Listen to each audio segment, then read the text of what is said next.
What's up guys, Matt back again with another unboxing video, and today we're going to be doing the Grandista Nero Ultra Instinct Goku.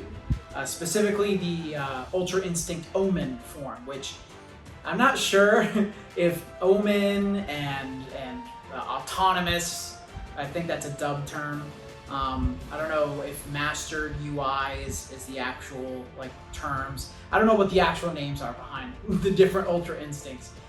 Maybe someone can tell me down in the comments below what are the official names. I prefer the Japanese names. I know it's a Nigate no Gokui, but the actual translation that we use in manga. But anyways, I've obviously been collecting a lot for a long time, for almost 3 years now. And before on my channel, I kind of just collected everything in Dragon Ball. But now what I'm trying to do is make specialized shelves for different sagas and arcs in Dragon Ball. So I want to get represented parts from those sagas. So I wanted to get the part when Goku turns into this form. He still has his shirt on and he's fighting Jiren from the Tournament of Power for my Dragon Ball Super shelf. I might need to separate that into 2 shelves eventually, just because of how many Super figures are coming out. But I do hope they keep making different characters. I do have a Jiren figure that you'll see me compare this to later on from an Ichiban Kuji. But I would love to see Toppo or Kefla or Fuse Zamasu as a Master Lee's figure. Grandista's hit or miss for me personally. I'm usually not a big fan of their hollow legs that a lot of the figures have, but the Nero ones usually are pretty good. Like my Grandista Nero Super Saiyan 3 Goku, which you've been watching the card above, that one's awesome. That one's one of my favorite figures in my entire collection. But let's hope that this one is up to par with that figure. So let's take a quick look at the box, see how Banpresto and Bandai Spirits did, and we'll talk about the figure, compare it with some other ones, and give it a rating at the end. Banpresto and Bandai Spirits team up once again to deliver another Grandista Nero figure. Goku returns to this line in his Ultra Instinct sign form. As I've said, I've had mixed feelings in the past about Grandista figures, but there have been some that were home runs for me. Can this figure master the power of the gods? Let's find out.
This figure is based on Goku's appearance during the Tournament of Power during both of his fights with Jiren and with Kefla. Grandista figures are typically larger, usually stoic figures based on Shonen Jump characters from Dragon Ball, One Piece, Naruto, and others. There isn't a concrete explanation that I could find, but from what I've seen, the main difference between Grandista and Grandista Nero is essentially taking an existing Grandista figure and enhancing its sculpt, shading, material, and other features.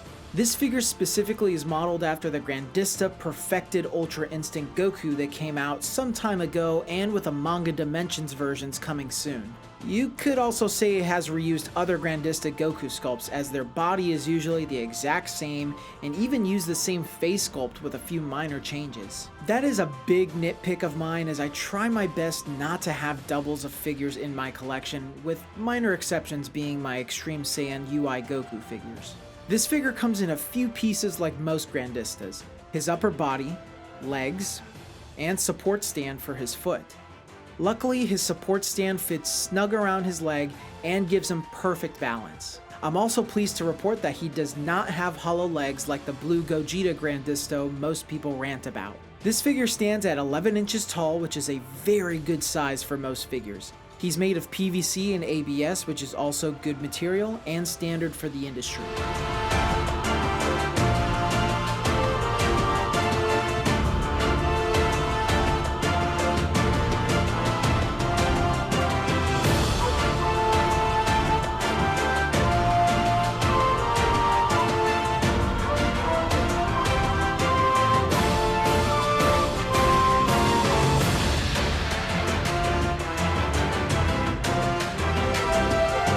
The paint application was done perfectly on this. I love the shade of orange and blue they picked, which captures his anime look very well. They also went all out on the shading. The mixture of blues really makes his shirt pop for me. He's even got shading on his skin and backside, which you typically only see in Ichiban Kuji figures. The shading on his pants are a little more subtle, but I'm okay with that. They added a gloss on his hair that replicates this ominous glow Goku has around his body when in this form. Not a big fan of gloss on my figures, but this one is subtle but noticeable enough where it's a plus for me. Of course, they captured Goku's likeness perfectly.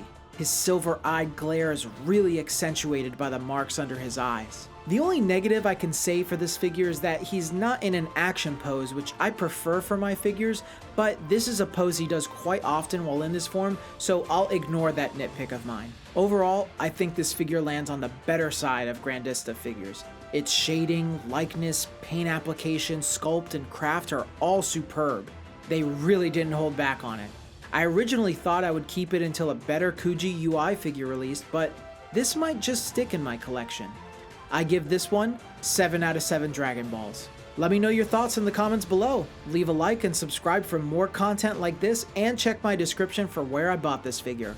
I also have a Patreon that with just $1 a month, you can support my channel and its weekly content. If you'd like to see more figure comparisons, please add my Instagram in the description and send me a message. Till next time, later.